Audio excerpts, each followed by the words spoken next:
है जमात इस्लामी के रहनुमा हाफिज नईम साहब हमारे साथ मौजूद हैं, उनसे बात करते हैं। शुक्रिया हाफिज साहब। हाफिज साहब, कराची में सीमा बल्दियाती इंतखाबात आपको पता तय हैं और तय थे गालिबन। लेट्स सी के इलेक्शन कमीशन क्या फैसला करता है। ज़िमनी इंतखाबात भी होने हैं, लेकिन सिंध हुकूमत ने साफ बता दिया कि अभी तो मुमकिन नहीं है, पुलिस की फोर्स दस्तयाब नहीं है। क्या मौक़िफ़ है आपका इस पर? देखें, सिंध हुकूमत के लिए तो ये कभी भी मुमकिन नहीं होगा। उसकी वजह यह है कि अभी सैलाब और बारिश की वजह से ये बात करते हैं, लेकिन ये इंतखाबात तो ड्यू हो गए थे आज से 2 साल से भी ज़्यादा वक्त हो गया उस वक्त। तो जब से क्यों नहीं करवाए उन्होंने इलेक्शन? तो ये सिंध हुकूमत यानी पाकिस्तान पीपल्स पार्टी की हुकूमत जो अपने आप को जमहूरी और अवामी हुकूमत कहती है, इनकी सरिश्त में ये नहीं है कि लोकल बॉडीज़ को एम्पावर करें या ये जेन्युइन डेमोक्रेसी के लिए कोई काम करें। जमहूरियत की जीम भी इन लोगों में मौजूद नहीं है।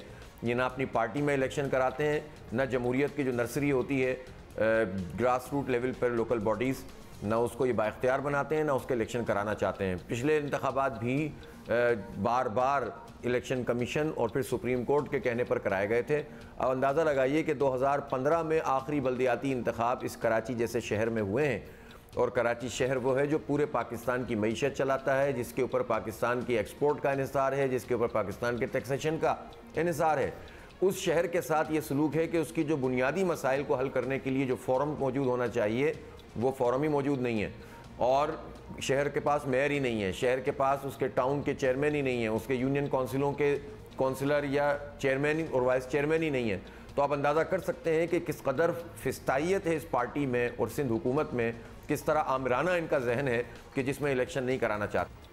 अच्छा हाफिज साहब, लेकिन उनकी रीजनिंग भी आप सुन लें, और बताया जा रहा है कि सैलाब की वजह से इलेक्शन कमीशन को मतलूब स्टाफ जो है वो मुहैया किया नहीं जा सकता और ना ही सिक्योरिटी दी जा सकती। तो आप खुद जानते हैं कि सैलाब ने वाकई सब कुछ जो है हर निज़ाम का तहस नहस मचा दी है। तो क्या आपको नहीं लगता कि इलेक्शन में ताख़ीर की ये जो वजह है माकूल वजह है, मतलब जस्टिफिकेशन है इस बात की भी? देखें, कोई माकूल वजह नहीं है।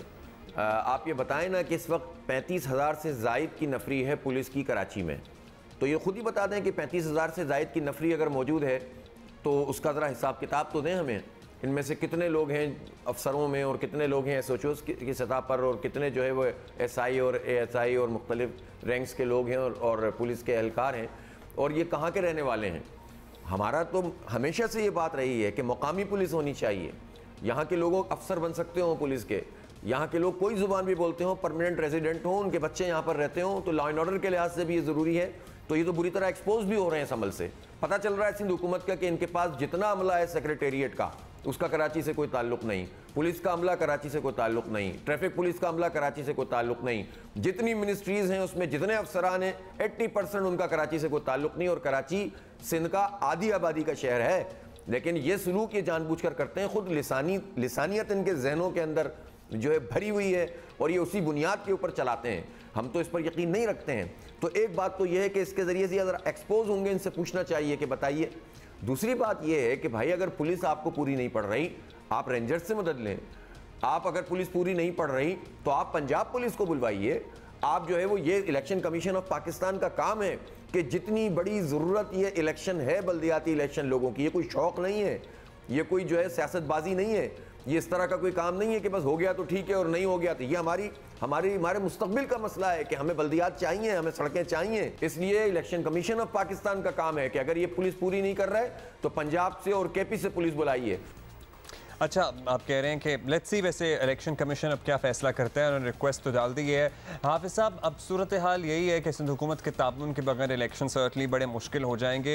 फिर आपने क्या सोचा है? आप कोई दबाव डालेंगे, क्या करेंगे कि इलेक्शन वक्त पर हों? अब जो डेट्स अनाउंस की गई हैं ज़िमनी की भी, और वैसे ज़िमनी तो चलें बल्दियाती की, सो आपके पास कोई है प्लान? आपने सोच रखा है इस सिलसिले में कुछ? देखें, हमारे पास तो ऑप्शन है। हम आवाम के साथ भी कॉन्टेक्ट में हैं, हम इलेक्शन कमीशन ऑफ पाकिस्तान से सबसे ज़्यादा करस्पॉन्डेंस करते हैं, और उसके साथ साथ हम अदालतों का दरवाज़ा भी खटखटाते हैं। अभी चंद दिन पहले ही तो सिंध हाई कोर्ट में हमारी जो पिटीशन थी, और जब इनकी तरफ से डेट अनाउंस हो गई इलेक्शन कमीशन की तरफ से, तो फिर हाई कोर्ट ने ये कहा कि चूंकि इलेक्शन की डेट अनाउंस हो गई है, अब लिहाजा इस पर इलेक्शन करवाया जाए। ये फैसला है उनका मौजूद। सुप्रीम कोर्ट ऑफ पाकिस्तान का फैसला मौजूद है।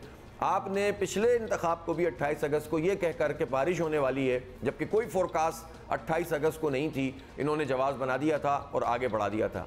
लेकिन अब तो ना कोई बारिश की फोरकास्ट है और ना इस तरह के हालात हैं कराची के अंदर। हाँ, अगर जिन अजला में पानी पड़ा हुआ है, जिन अजला में आप नहीं करा सकते, वो ठीक है, इलेक्शन कमीशन ने भी आपको इसकी गुंजाइश दी है, लेकिन कराची में इलेक्शन कराने में तो कोई रुकावट नहीं है, सिवाय इसके कि इनका माइंडसेट यही है कि ये कराची को एम्पावर नहीं करना चाहते, यहाँ पर जो है वो बल्दियाती इंतखाब नहीं कराना चाहते। अब अगर ये 10 साल भी नहीं कराना चाहते तो क्या इलेक्शन कमीशन इनके हाथों इसी तरह यलगमार बना रहेगा, इसी तरह ये जवाब बनाते रहेंगे और इलेक्शन कमीशन जो चाहेगी सिंध हुकूमत वो काम करता रहेगा? तो इसीलिए तो हम कहते हैं कि फिर इलेक्शन कमीशन पीपल्स पार्टी की एक्सटेंशन नजर आता है हमें। तो मैं समझता हूं कि चीफ इलेक्शन कमिश्नर को भी वाज़े तौर पर नोटिस लेना चाहिए, इंतखाब को बर वक्त होना चाहिए और पूरे पाकिस्तान से फ्रंट्री जो हमारी कॉन्स्टेबलरी है, FC जिसे कहते हैं, उसको जो है वो बुलवाएं, या रेंजर्स को बुलवाएं, या फौज को बुलवाएं, या पंजाब पुलिस को बुलाएं, या KP पुलिस को बुलाएं, इलेक्शन करवाएं। इलेक्शन हमारी ज़रूरत है, इलेक्शन हमारा शौक नहीं है। ज़रूरत है, शौक नहीं है, ये बात तो दुरुस्त है। बहुत शुक्रिया आपका हाफिज़ साहब।